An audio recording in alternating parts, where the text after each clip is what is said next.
Hello students, welcome to the online class of chemistry. In this video, we'll continue with the chapter Atomic Structure.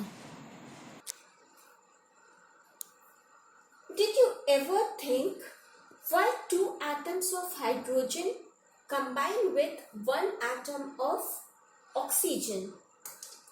Or one atom of carbon combines with two atoms of oxygen to form carbon dioxide.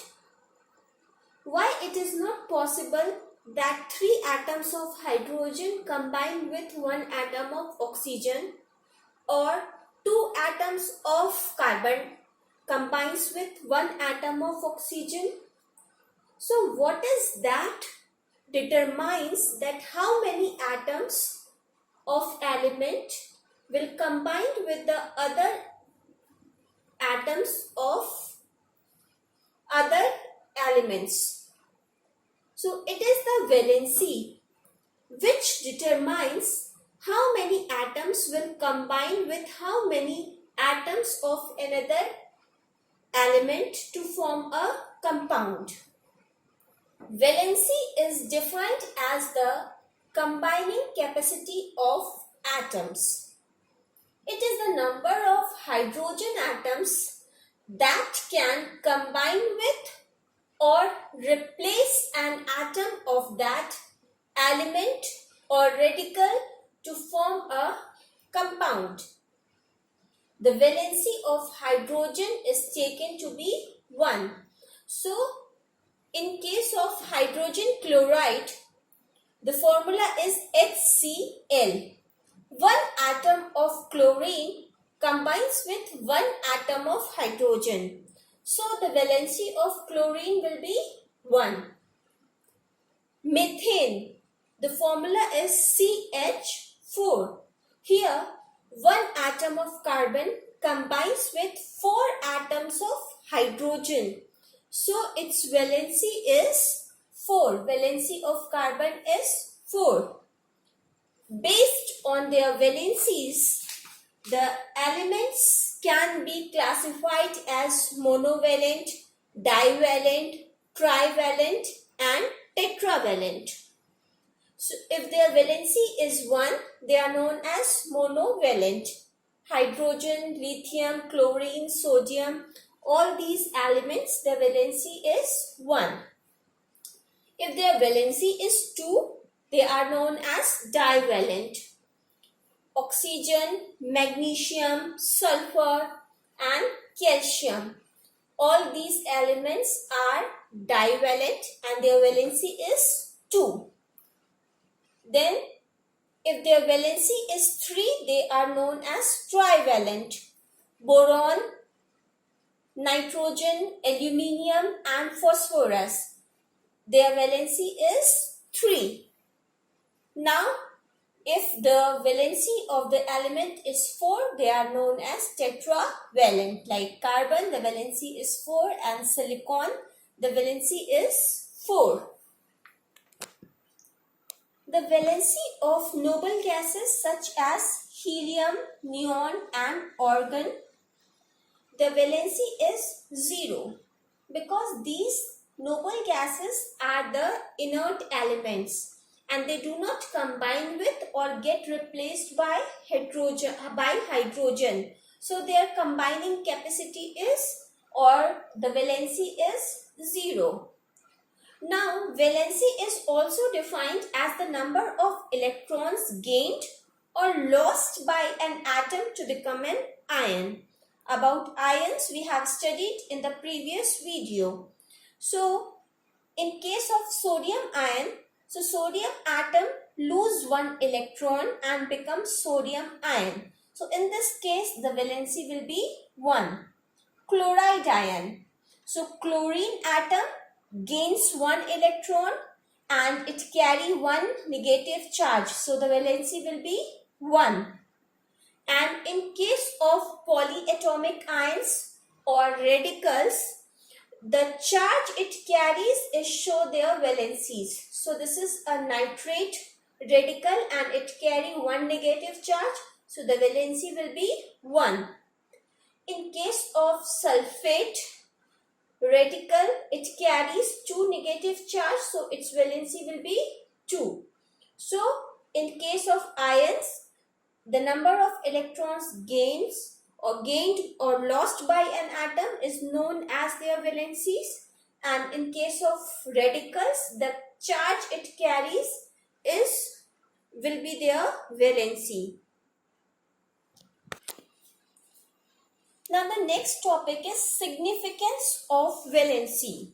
Significance of valency. It helps us to derive the chemical formula by determining how many atoms of an element will combine with another element to form a compound. So that's what we need to follow to derive the chemical formula. So we'll take the examples of two compounds, and we take the examples of water and carbon dioxide. So in case of water, two elements are there, hydrogen and oxygen, and in case of carbon dioxide, two elements involved, carbon and oxygen. So we'll study the steps how we can derive the chemical formula of a compound. So for deriving the chemical formula, the first steps, we'll write the symbols of the combining elements.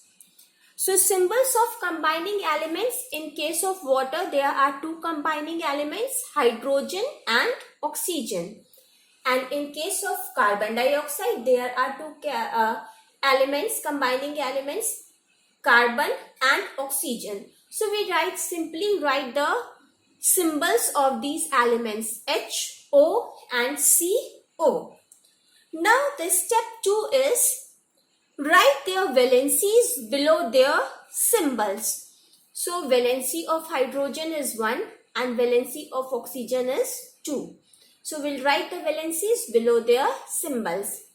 In case of carbon and oxygen, valency of carbon is 4 and valency of oxygen is 2. We write the valency of 4 and 2 below their symbols. Now we come to the step 3. Step 3 is draw arrows to crisscross the valencies and the symbols of the elements. So we'll draw the arrows to crisscross the symbols and their valencies. So this H with 2 and O with 1. C with 2 and O with 4. Now the next step is, step 4 is, write the symbols along with their interchanged valencies. So interchanged valency, the valency of hydrogen will be 2 and valency of oxygen will be 1. So we'll write it with the interchanged valency H2O1. Here we'll write the symbols along with their interchanged valency C2O4. Now step 5. Bring the valencies to their lowest terms by dividing with the least common factor. Now we have to write it in their lowest terms by dividing with the common factor. Now in this case, in case of water, this H2O1, they are in their lowest term only, so there will be no change. In case of carbon dioxide, C2O4, they can be divided by 2. So we'll divide it by 2. 2 ones are 2, 2 twos are 4. Then we'll write it in their lowest terms. Then it will be C1O2. Now the last step is, the formula of the compound is, we can write the formula of the compound.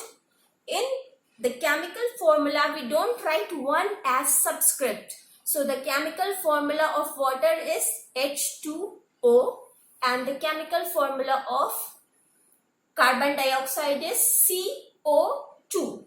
So by using the valency and the chemical formula, we can by using the valency and their symbols, we can derive the chemical formula of the different compounds. Now, the next topic we'll study is periodic table. So, till now there are 118 known elements, and all the known elements are arranged systematically in a table known as periodic table. They are arranged in increasing order of their atomic number. The atomic number is the number of protons present in the neutral atom of the element. In a periodic table, there are 18 vertical columns. So these are the vertical columns: 1, 2, 3, 4, 5, 6, 7, 8, 9, 10, 11, 12, 13, 14, 15, 16, 17, 18. And there are 7 horizontal rows known as periods: 1, 2, 3, 4, 5, 6, 7.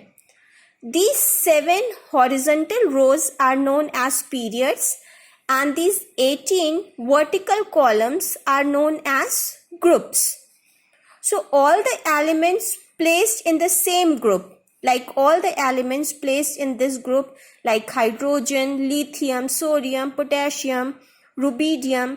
So all the elements which are present in the same group, they have the same valency and they have the similar properties.